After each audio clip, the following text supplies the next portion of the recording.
This is 2 Minutes About Time with Luke Allen and Robert E.G. Black, the podcast that takes a look at the film About Time 2 minutes at a time.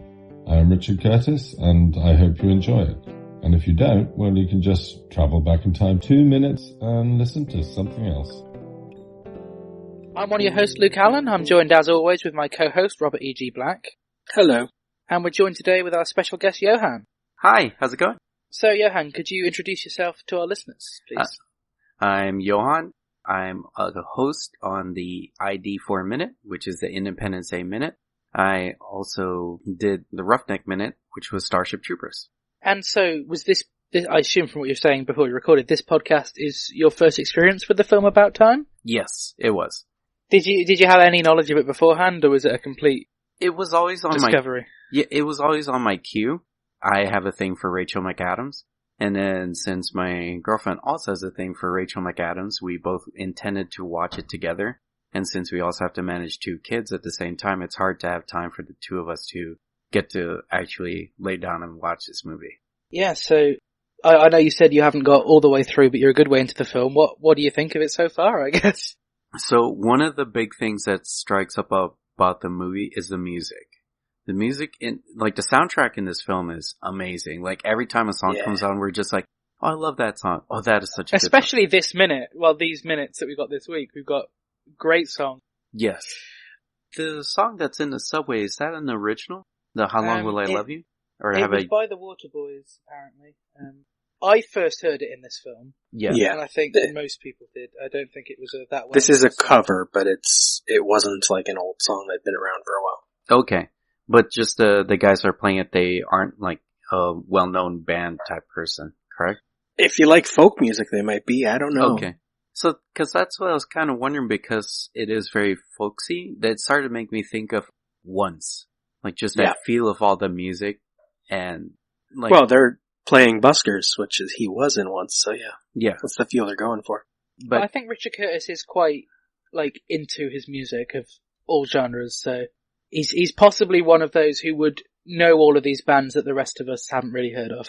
Which I incredibly appreciate, because I mean, it goes from Groove Armada, which, like, it's been a while since I've heard Groove Armada, and then Nelly's also on the soundtrack, and let's see here, The Killers, and then The Cure. When The Cure just comes in, I'm like kind of on board. Yeah. Yeah, it's my favorite, well, it's my favorite film and my favorite film soundtrack, in all honesty. So, yeah, I think it's got a wonderful mix of music. And so just so we don't spoil anything too much, what's the last thing you remember from where you are? Because there are some discussions we've had recently that tend to go quite late into the film. They had the baby and they just moved into the new house. Okay. Yeah. So we're pretty sizable in there, as far as we think. Right, but there are some... I figure there's going to be a lot, I figure there's a couple big moments right after that. Yeah, with a lot of things with like how... All the big moments, really. Yeah, because I figure there's a lot of things that's going to happen based on how the pacing of the movie is going through, because we haven't seen him use his time travel as much. And I figure at these points, especially the way the main character looks on the hospital bed, like, is he going to use it sometime? And that's where I'm at. But don't spoil anything, if I'm right. No, you'll enjoy it, I'd imagine. Yeah, I figured. Yeah, the ending is wonderful. I figured as much. But as far as stuff that I have absolutely no idea about other than Rachel McAdams, I'm delighted by this movie. It's so good. So we open minute 51. And actually, we've got some brilliant minutes this week. Like, when I was going through it, I was surprised as to how much we actually cover this week. Oh, there's a couple of minutes here. It's the biggest laugh that me and my girlfriend had in this movie, so, but that's later on. I think I got a good guess as to what that was. I've got a good few things to say about that. I'm just going to check my notes briefly, which I'll cut out. Cause while you're checking, I'll get the band out of the way, because we're talking about them already. It is John Bowden singing and playing guitar. Mm-hmm. Sam Sweeney on mandolin and Ben Coleman on electric violin. Okay. Bowden and Sweeney are in an 11-piece folk band called Bellowhead. I don't know how famous they are, but they seem interesting. But I like the montage with there aren't a whole lot of like mainstay buskers in the US that I've seen. No. So something like this is very hard to interpret into a US type scene. So this is something that can really only be filmed in the UK, because we only have like the drummers with the plastic buckets, etc. But there's no such rhythm to it and no lyrics that it makes it continuous for a scene like this. We just don't have something like that out here, except for maybe Naked Cowboy in Times Square. But there's nothing like this. So from here in the US, this scene is very stimulating for me. Yeah. The music is going on. You try and look at the busker. Are they always the same people? But then I don't know how it would be in the UK, but like this would just really be background at the point with the buskers. With us, like they're really part of the scene for me. It is a wonderful song and a wonderful montage we've got here as well. Mm-hmm. Well, yeah, and for a time travel movie, it also works really well because the song is defying the flow of time. And Robert, I get a break this minute because there isn't really any proper dialogue, and you're on visuals, so good luck. Let's see. Well, have you opened my notes and seen how much detail there are? I did, and for some reason I found the point, and for some reason I closed your notes again. Hang on. It took me ages to get back to that, to get to the right page. There's one thing I noticed about this movie. So when we saw this, we both stated how adorable Rachel McAdams' fringe cut is. Yeah. I've been noticing that the flow of time is on her fringe. I don't know if you guys have noticed it. Like as time goes on, it gets longer, but then when it jumps back, it seems to be controlled. Like this montage sequence, you can see her fringe getting longer and longer. And that is kind of like how they determine the time span at this point. Because really there's, other than the Halloween, but we also aren't quite sure when this starts. It's not Halloween. Yeah, that is true. They're the only ones dressed up. But well, and Kit Kat, but she's dressed for Christmas. Kit Kat can be dressed as anything. I adore her. She's awesome. She can be dressed as the Easter Bunny if she wants to. Yeah, but her fringe is the only thing that seems to set a timeline of change. In fact, in the first minute, it's just a little bit shorter than at the end of the minute. Oh. I was wondering, I couldn't figure out how to find this out, but how often they change ads in that subway. Oh, you're right. Because those switch out as well. I think it was the actress who plays Kit Kat. She said on the commentary that her agent was also the agent for whoever at that time was playing Spider-Man. She didn't name that either, and I forgot to check. And there was like some Spider-Man poster up, and she was dressed in a silly outfit, so decided to send a selfie of her with the poster to her agent. Oh, okay. That was one of those facts which I didn't write down in my notes, so I could have got like half of that wrong. I heard it on the commentary and thought that's not as relevant as the other parts. But I wish I'd written it down now. The other one that was surprising in this movie was Vanessa Kirby. Yeah. Just seeing her, I was just like, oh, she's in this too? Because my first experience with Vanessa Kirby was actually the Hobbs and Shaw film. Yeah, the first time I noticed her was in Hobbs and Shaw. Yes. Looking back, I'd seen her in a bunch of things, but even this, she's just... Can I say that I'm like so unaware of pop culture that until this show I didn't really know that the name seemed familiar, but I didn't really know that she had made it big. But yeah, so I mean, one of the interesting things with this montage is Kit Kat obviously is there with Tim and Mary. Yeah, 'cause she moves to London. Mm-hmm. But we do that, I mean, I guess that is the valid explanation for it, but it's just kind of odd that the parents, we find out later on, haven't even seen Mary before. Well, it might not be that long yet, because they met in June. This goes to the end of the year, basically. So it's been like 6 months. But he's moved in with her before she's met his parents. Well, yeah, but Kit Kat keeps going back and forth between London and Cornwall.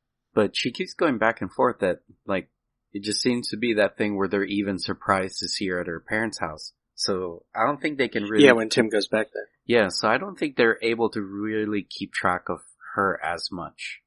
Well, I think even this minute kind of conveys that, because when we first see her, she's, like, kissing Mary's cheek, and Mary's kind of, like, overwhelmed by her. Yeah. So she's very much close to them briefly.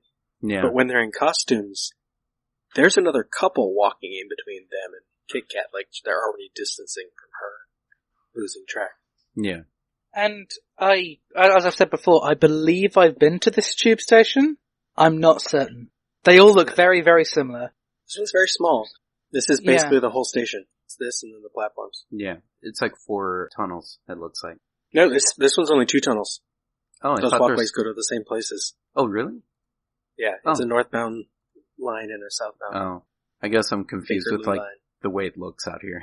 So I think I went past it when I was on my way to Baker Street. It is on the Bakerloo line, so I could have done. And it was just so crowded I didn't get the chance of it would have been weird to anyone else, me taking a picture of the middle of the subway, just stopping to take a picture. But I'd watched About Time like on my way to London, so I'd had it downloaded on the Netflix app while I was there.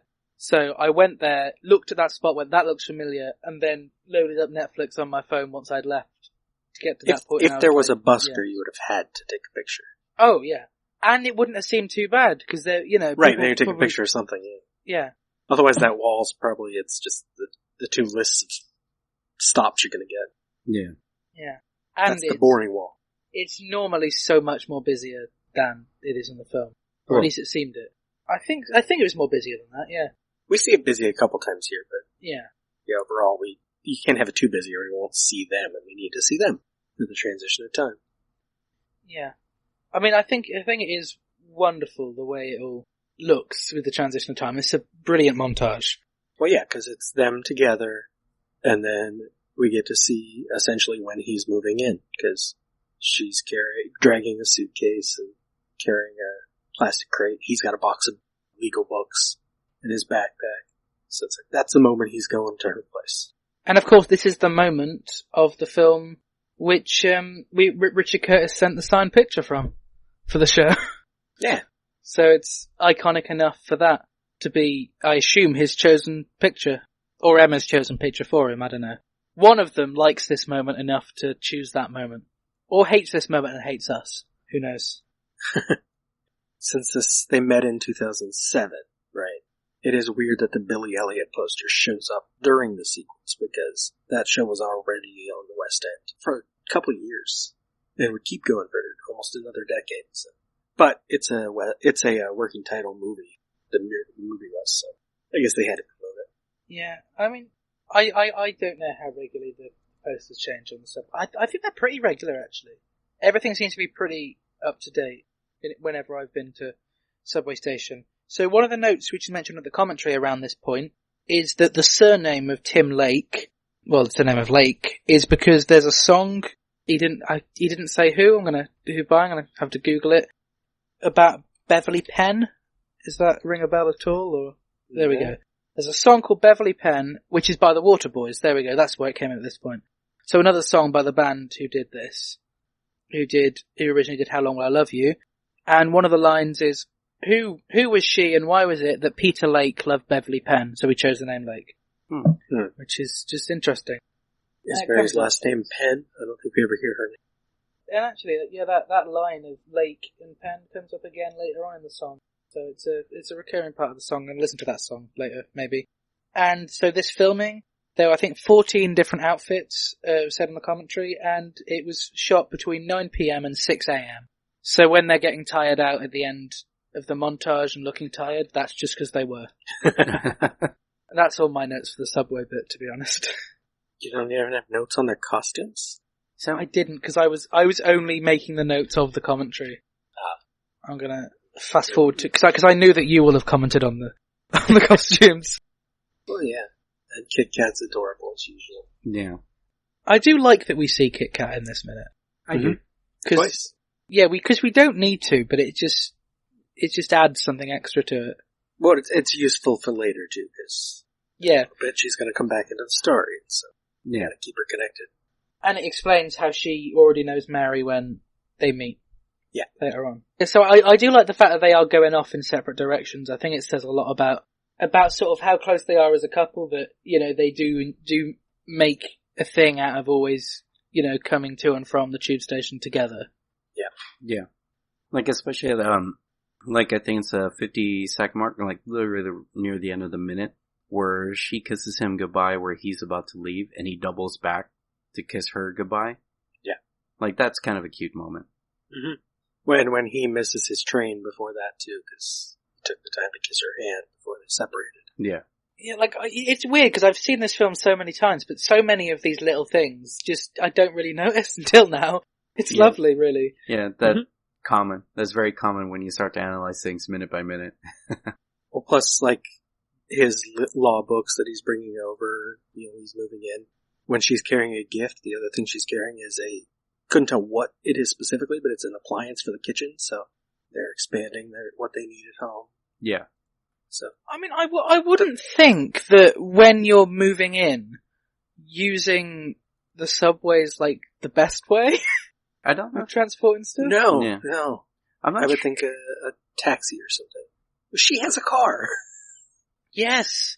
And I know London is busy, but I mean, you're lucky on the subway if you get to sit down. No one's appreciating you bringing boxes. Oh no, of course not.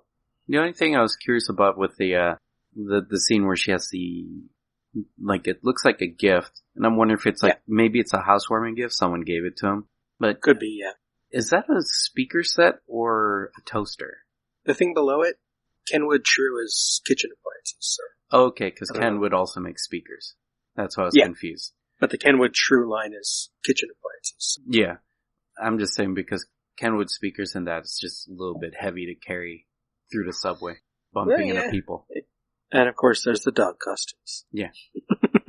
And it's like a dog and a sheep, right? I thought it was a sheep would be interesting. I just assumed it was two dogs, but yeah, it could be a sheep.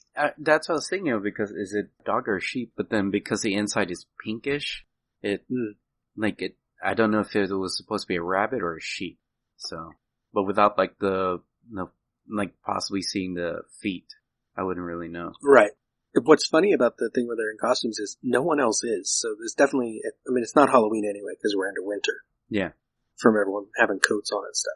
And it's weird but the only ones in costume are them and Kit Kat. Yeah.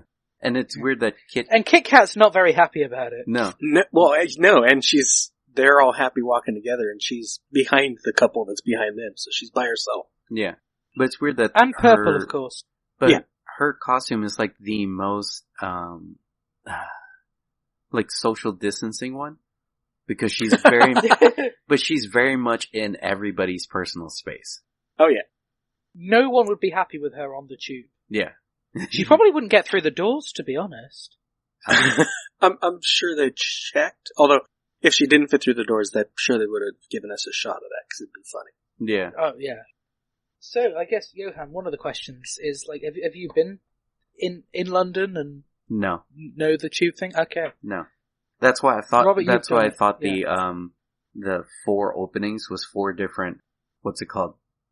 Rails, because that's how that's how I thought of it, because there's always the 2 that go to the other side of the same railway.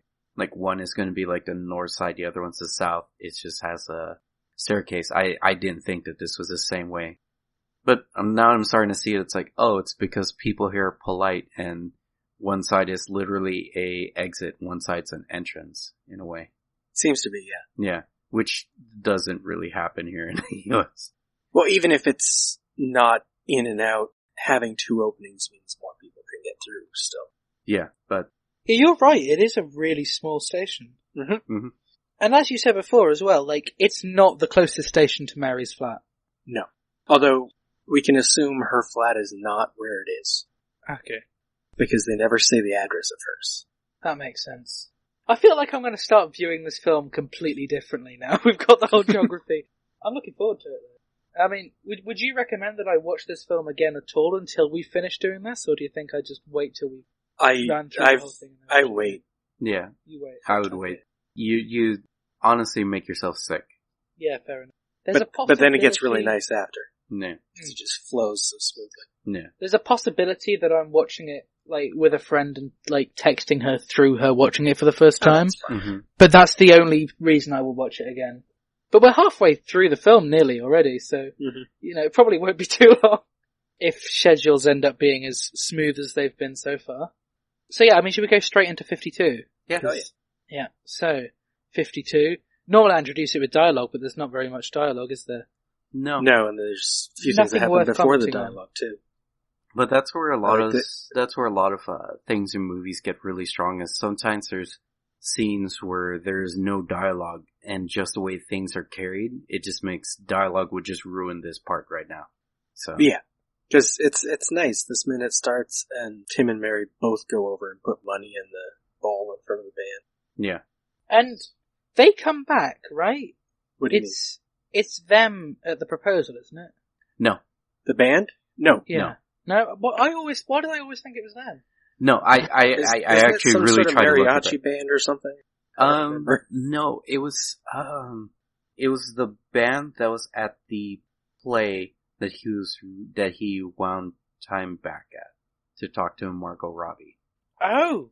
because Okay. of the vocalist. I haven't done my notes for those minutes yet, so. Oh, I was trying to pay attention because since I saw these guys being used in a montage, I wanted to see if they're being repeated to try and form some sort of theme. So I was trying to pay attention to that, and when I saw that they weren't there, I was like, oh, okay. Okay, well I like that it's the band from the Margot Robbie minutes, I think that's fine. I would have slightly preferred it being this band, because it would have meant something to Mary. Yes. So, but I mean, maybe they're expensive and difficult to book as well, like being an actual band. Well, they have, I don't mean in the universe of this, I mean in the movie, they're not an actual band. yeah. no, but in terms of, maybe John Bowden could only do one day, Right. Yeah, but if you've been playing the same song from 9 p.m. to 2 a.m.? I guess you're kind of done 6 filming a.m. for 6. Yeah, you'd be kind of done filming for a little bit. Nah, you just in drive fact- over to the apartment set. In One fact, with shot. the montage, what I haven't looked at is, does it completely match their lips all the time? No. No. It's close. Yeah, there's a couple But parts. in a lot of the distant shots, it doesn't match. Yeah, there's a couple parts where the camera's, I think, panning to the right of the lead singer, and you can see there's just a mistiming issue. But I mean, that would be painful for the editor, so it's Yeah. fine. That'd be Yeah. painful And for it's the a montage, director. you don't need it. Yep. Trying to Yeah. time action to lyrics. Mm-hmm. You'd have to script the whole thing. Yeah. I think the safest way of doing it would just be play the song and we'll repeat this same thing over and over again for the whole song. Yeah. But even that is really difficult because just where there's regular lyrics being performed and not the verse or the chorus, just verse instead of chorus, you'd have to repeat just that portion because of how much the time cut is. Mm-hmm. You can't just go how long will I love you the entire time. So. And I think that the final version is incredible. Yeah. And it does just what it needs to do. And this is one of the main moments I think of when I think about time. I think him waiting in the museum. Yeah. I think Yeah. the wedding, and I think one other moment which we can't really talk about, but I'm pretty certain Robert will know what I'm saying. Yeah. Yeah. So, I think this is definitely one of the main scenes in the film. And actually, in terms of this, the wedding and waiting in the museum, they're not too far apart. No. Those three things, really. What about maybe 20 minutes, all take place within about half an hour, maybe? Yeah. It's fairly quick. So, I mean,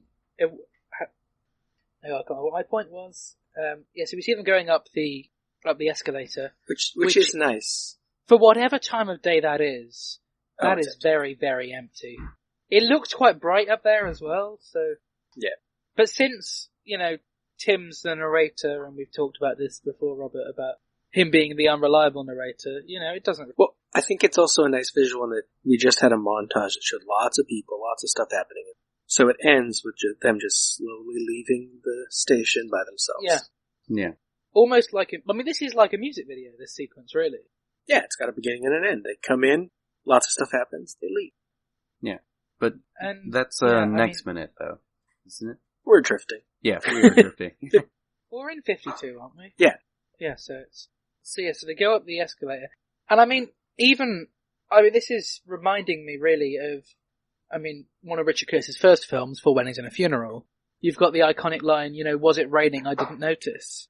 So the idea that they're so invested in one another that they don't know if there are other people around them while they're there. Right. So Tim telling the story, there's no one. Yeah. Me and my girlfriend actually had that similar moment. One of our friends saw us when we were kind of first, when we had our first kiss. I was like, wait, he was there? He's one of our best friends. And then she's like, yeah, he was giving us a thumbs up. And I was like, I didn't notice. Yeah. Yeah, so I mean, it is a wonderful shot of them going up, and once again, we can tell the handheld camera, especially at that point. Mm-hmm. So like they go up, and it's still handheld, but not too shaky. But then when we go into the close-up, it's handheld and quite shaky, and it's got that sort of zoomed-in, cropped quality that does almost feel like... I mean, I felt with this film for quite a while, in a good way, it feels like you're watching someone who's just followed them around with a camcorder. Like the way that it's shot, yeah. Yeah. So here, it is just like, you know, you could almost imagine Jay being like, oh, you know, this is wonderful, you know, why don't you just... I'll film you guys going up here. Yeah.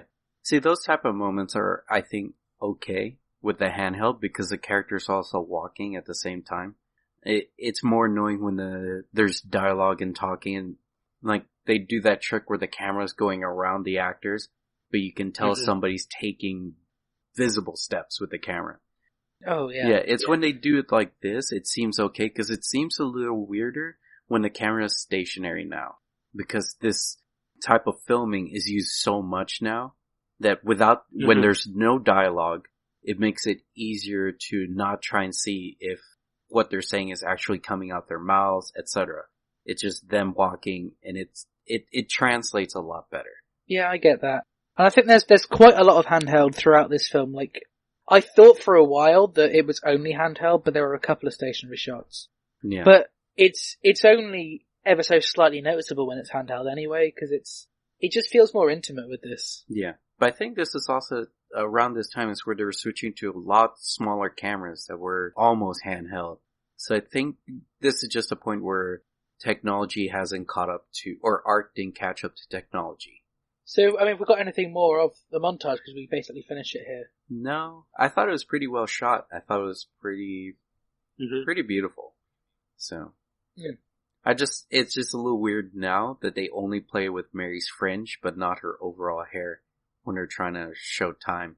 Because in the beginning of the 51st, it looks like it's straight, but it's only halfway through, or halfway down her forehead. But then now it's like kind of curled up to just above her eyebrows.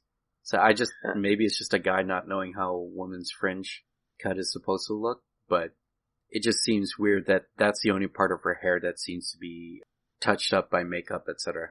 Well, I wonder if since they were filming this sequence over just a few hours, there was no cutting, they just kind of moved it around a little so it looked different. Yeah. From setup to setup. Yeah. So when we go to the shot on the street, I noticed that you'd realised this anyway, Robert. Yeah. I hadn't twigged until literally watching this minute just then that the parents are there. Parents are there, yeah. It's such They're a quick already outside. shot on the street, yeah. But yeah, I think it's pretty... And I mean, this whole scene that we've got coming up, you know, the parents are coming and the whole no oral sex conversation and all that. Sorry.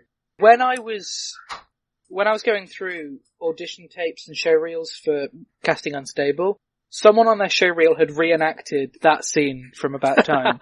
And I'm pretty sure I almost instantly offered them the role on the spot. Like, it was just like, because there was so much About Time influence in my writing, I was pretty much like, this guy gets it. And I mean, luckily, the guy I ended up casting, who we've already had on the show, Alex, played the part so much better than that guy probably would have done. He was a good actor, but he was a very different character that he probably would have taken it as. But I think maybe he'd messaged to say he actually, like, lived too far away, or there was some issue, because I'm pretty sure I'd offered him, like, a callback straight up. So yeah, if you want to be in one of my films, just reenact a scene from About Time and send it to me. And I'll pretty much offer you the job on the spot. Alright, I'll be sure to come in as a Christmas ball that goes on a tree. Yeah. Just wear purple. Yeah. Big old giant thing. Do I get the part? You're supposed if you to can make it to England for filming. Yeah, I was gonna say, you gotta pay your own transport. You're welcome to have the part, but you gotta get to Shropshire. I guess I didn't notice either that the shot of the street meant something. Yeah. Might be just too much time. It's the deli by our door. Yeah. I'm gonna say, it's so brief that I think my mind automatically assumes that Tim and Mary are in that crowd walking. Yeah. I don't know. I might be just poisoned from a lot of minutes with Robert's podcast that establishing shots just don't mean nothing to me anymore. Right. In this one, they often do, and they do this a lot where it takes you a moment to notice the characters. Yeah. It actually... They do it deliberately Yeah. later. It just seems like at the nothing... They don't waste as much. They didn't need that at all, and that's why it's so brilliant. Yeah. Like, no one expected it to be there. Yeah. So, there's such an added detail that almost certainly the majority of the audience don't know.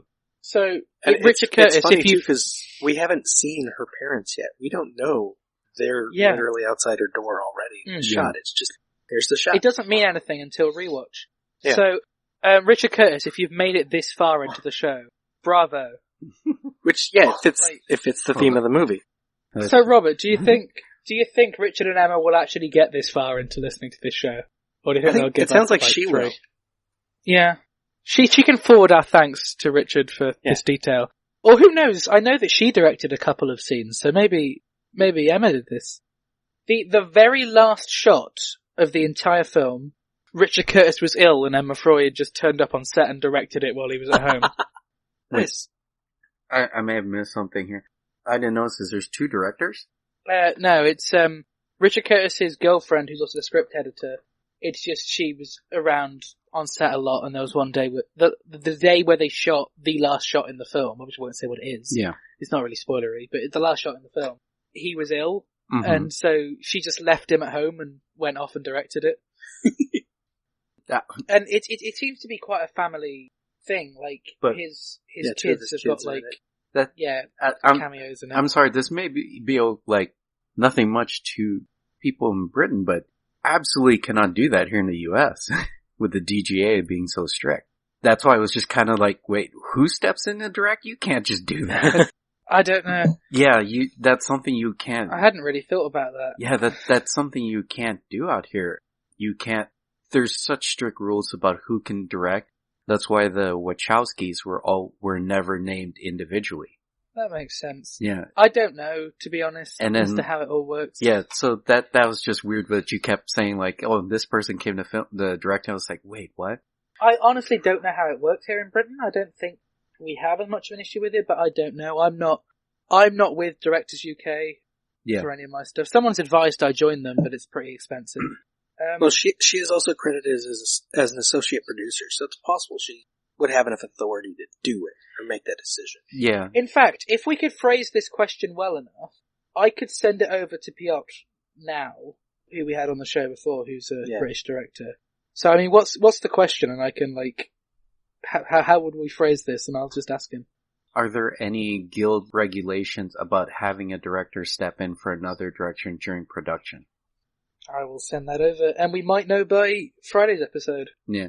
Because that just makes me curious, because I remember Sin City, the movie. There was that scene that Quentin Tarantino filmed, the one inside the car. Oh, right. I think he got paid $1, but he wasn't allowed to be credited. Yeah. Like, he has to be paid as a director, but he can't get credit because of, I think it's like, has to do with like, basically how the awards go with, like, you know, for your consideration donations type things, because you can't have 5 different people giving for your consideration for the same movie. That makes sense. I know another director who has co-directed a film, but I guess that's just different because it's co-directing anyway. Yeah. But I don't know. And I think Adam will take longer than Piotr to reply, so I'll ask Piotr. And maybe we'll find out, maybe we won't. I could always, if I remember, post this when this episode goes live. But it's interesting I hadn't really thought about, but I guess that could be the case. So I guess should we go straight into Mary's flat? Yes. Yeah. Because we've only seen the bedroom up until this point, it suddenly feels a lot bigger. Mm-hmm. It's still really small though. It's still small, but it's suddenly sort of, I don't know, it felt considerably larger to how I seem to picture it. When she starts cleaning up, it seems even smaller. The furnishings, like the back tile splash and the wood shelves, it feels, it might just be because of basically the history of England and all that, but all that looks old.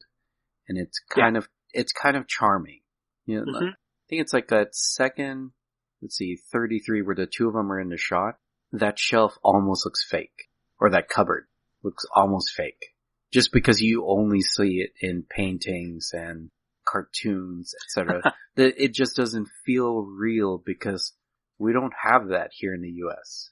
You don't have something like that.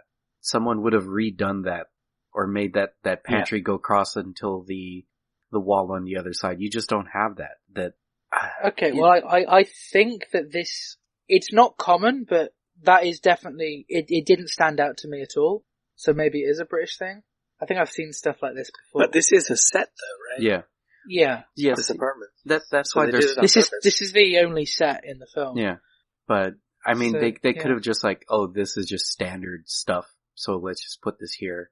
But for us, like, for me, there's a lot of things that stand out it's weird because I'm starting to think like, okay, this is just normal over in that country, etc.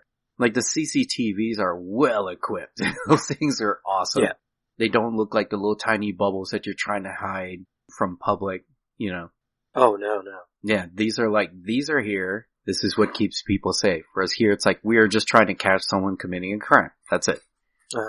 Like, Yeah, so I think in the opening shot that we get of Mary's place, we have to the right of the screen, so to her left, we've got a Quentin Blake illustration from Matilda, the Roald Dahl book. Nice.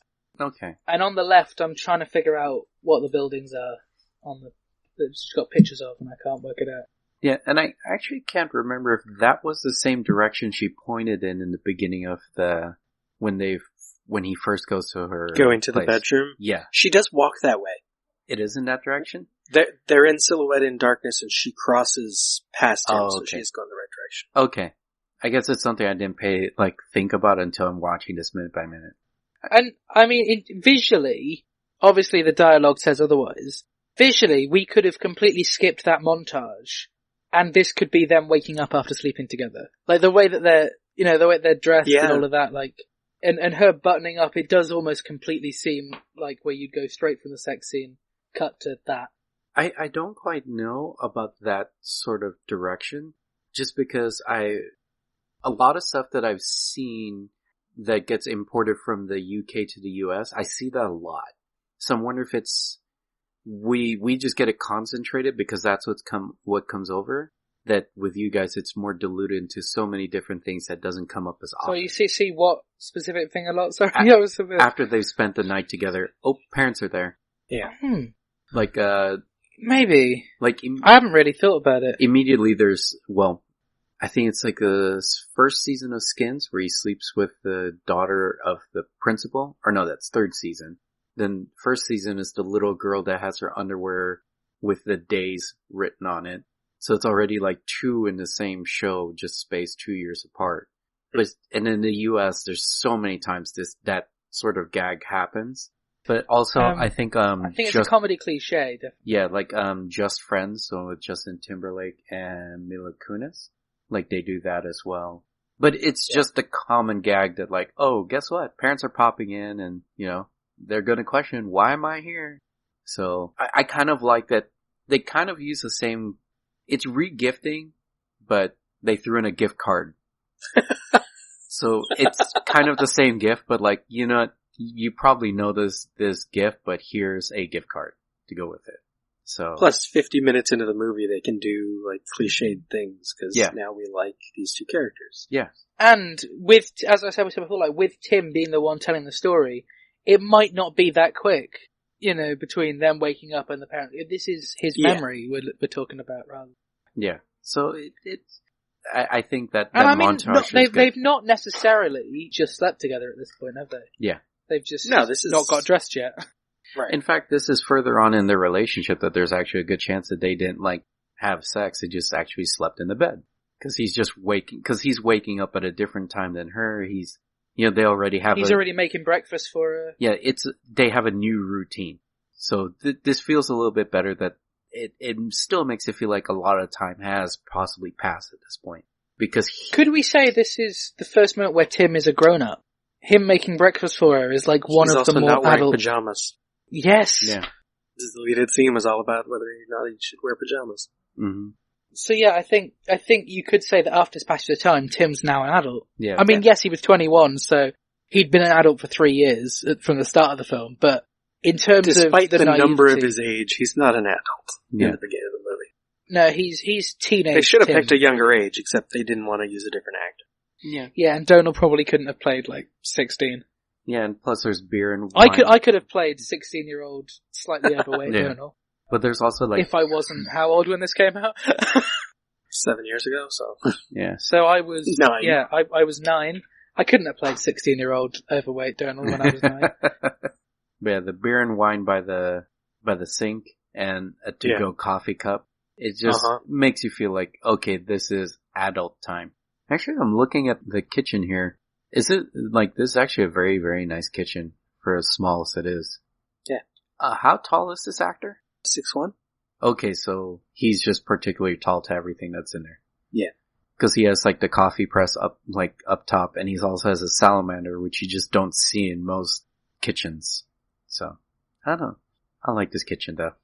So, I mean, shall I have a go at the dialogue Yes. for a moment? Let's do that. Why not? Mary comes in saying, okay, I have some bad news. Tim says, you're dying? No, not that bad. I'm dying? I love that. Just the speed of that dialogue, even just as the opening to this scene. It's brilliant. And she says, no, my parents are in town. They're visiting and they're coming around.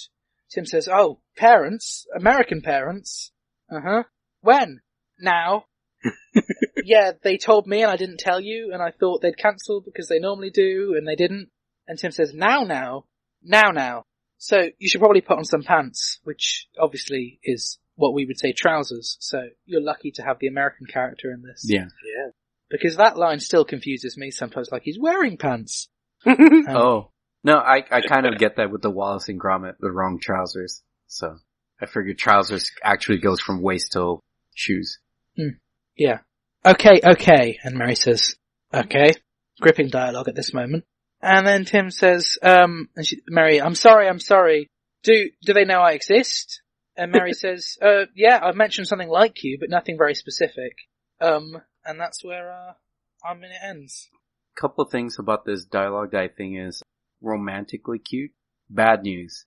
Oh, you're dying. No, not that bad. Oh, I'm dying. I think that it's cute in the way that her death is going to be more significant than his. Yeah. I think that's adorable. Well, you know, being dead is like being stupid. It only affects those around you. Yeah. I can't remember who said that. Someone said that. It's not my own quote. If you created that quote, email in, guest on the show, luke@lukeallen.co.uk. I just want people to email me, I think. That's people enough. You need some sort of connection in this pandemic. Just anyone. But the secretive nature of her personal life with conservative parents, I've mentioned something like you, is very on par. Yeah. The fact that she hasn't mentioned a significant other that is very serious to her very conservative parents. Cause I'm assuming if you have parents that are super conservative, cause that's how they're portraying him as, wearing the blazer and such. It's just, I've seen a lot of families like that, especially out here. And they tend to be the conservative kind. That being a reader makes you more of the arts, instead of like going to business school. Like instead of being the person that runs the business, you didn't use a connection your parents had to run a business. Instead, you wanted to make something of yourself at the lower paying position. So it just seems more of her character that she would not have told her parents about him. Yeah. Because she just really wants to strike it on her own elsewhere at being at a different,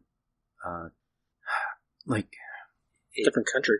Yeah, but not only that, but I'm not quite sure how to say it, like political aspects as your parents, cause she doesn't seem very conservative as the parents are when they show up.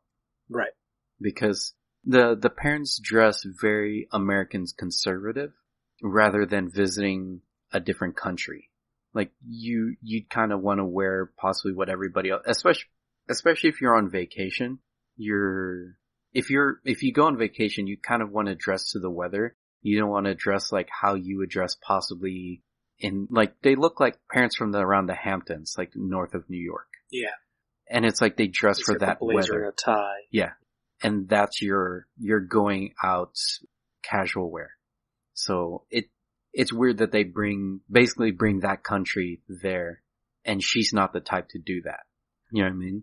Yeah. So, I don't know. Yeah, I definitely get that. So. The parents come back at the wedding, right? I don't remember if they do anything, but they're there. Yeah. They're not as memorable, which is... But incidentally, as a note, the brothers don't. She says she has 4 brothers. Yeah. Richard Curtis admitted to having completely forgotten that. So it seems like there's been a tragic accident in America wherein there are no brothers present at the wedding. Yeah. Well, she also said they were behind him, and they definitely weren't. Maybe they're just invisible. Yeah. But... Yeah, or she could genuinely just be completely lying. You know? At that point, they've only just met. Yeah, it could be messing around. And I'd imagine the idea of her having 4 brothers would kind of mean that if Tim was, like, turned out to be a horrible guy, it's right, almost like a threat. Mm-hmm. Yeah. So it could even just be a lie that she tells people when she's dating them. That's very much it is an American thing, like the big brother protection, even the little brother protection. There's actually a sequence in last season's Letterkenny, the ending, where they found out that the boyfriend was cheating on the sister. Do you guys watch that show? No. I don't even know of it, I don't think. There's this, it's filmed in Canada, but there is this sequence of, oh, guess what? We found out that you hurt my little sister, and literally bring the town on this guy. So it's, but we seem to be more violent, it seems like, over here than over there. Yes. So, I guess it's something you can kid about, but over here, you wouldn't. I was going to say, believe me, the more violent reputation is what we tend to get from America over here. However much of that is accurate or not, there are definitely a heck of a lot of jokes about America and violence. So I figured. Yeah. We'll leave that there before we get political. Yeah. Yeah, because over here, the most violent, other than most of your movies, that's about it. But then, obviously, the hooligans. But then, the hooligans fight for their clubs, whereas we had the LA Lakers just burn their own city down because they won. Like, we've got you beat as far as sports violence goes. I mean, there is, like, occasional horrible, crimes that we get here, like, stabbings and things like that, which I don't know how regular they are, but it feels like I've only just become aware of it. It's like I assume we're in almost like I think as everyone does at some point in their life, sort of assume we're almost in like a safe zone. It's like, oh yeah, that doesn't happen here. Then suddenly it seems to be all over the news that like every few weeks it feels like someone's been stabbed at a park or something. But I guess it's kind of good that it's irregular enough for it to be news. Yeah, but we have school shootings as far as, like, contrary to your stabbings. The thing, we still got you beat at that point. Yeah. Well, we did say we did say last week, Robert, we wanted this show to go controversial. Yeah. So, there we go. America. Maybe that's why no one's done a movie by minute on Heathers. No, yeah. Because that's suddenly become a lot more, realistic. Didn't they? I mean, the TV series ended up being awful anyway, but didn't end up getting like postponed for ages in the States because every time they wanted to release it, the Heathers TV remake, that it was just like, oh, another school shooting. Yeah, happens a lot to everything here, and it's kind of ridiculous at that. Like, okay, let me rephrase that. It's like, first off, school shootings suck, 100%, but it's really weird nowadays to try and think we should hold things off because of them, because our political system has done nothing to try and moderate it all the time. To be more sensitive about it, that the only people who are sensitive about it are the arts. And it's not even their territory. Yeah. I think Heathers is dangerous grounds, and I understand it. But it does seem odd because it's hardly a show endorsing school shootings. Mm-hmm. It's one of those, again, where, yes, people would be upset and offended, but you'd hope they're the people who aren't watching it. Like, you know, I don't see anything wrong with making fun of a bad thing. No. I think it's dangerous, and I didn't even get all the way through the Heathers TV series in order to tell you whether they did it right or not. I do have one last note for this minute, though. What's that? Tim's toast, or whatever he's holding. He never eats it. He awkwardly hands it to Mary, and she just, like, sets it down by the sink. Yeah. It's like he forgot what he's even holding or what he's doing. Yeah. I think it's kind of like that shame moment where you no longer feel hungry. Yeah. He's past that. Yeah. It's like, It's more important panic moment now. but she is cleaning up stuff on the table. I'm wondering if it's from last night or that was his breakfast and he was just having another piece of toast. Well, that's where she gets the wine glasses, isn't it? So I don't think it's from breakfast. Yeah, so it had to have been the night before. Yeah, so, I mean, I think we probably covered most of what we've got to cover here. Anyway, Johann, where can our listeners find you on social media? You guys can find me mostly on ID4Minute, which is once again about Independence Day, which is a very American movie. We've got guns and aliens and spaceships. I also did Starship Troopers with Matthew Soto, which is another movie about guns, aliens, and spaceships. And then that was called the Roughneck Minute.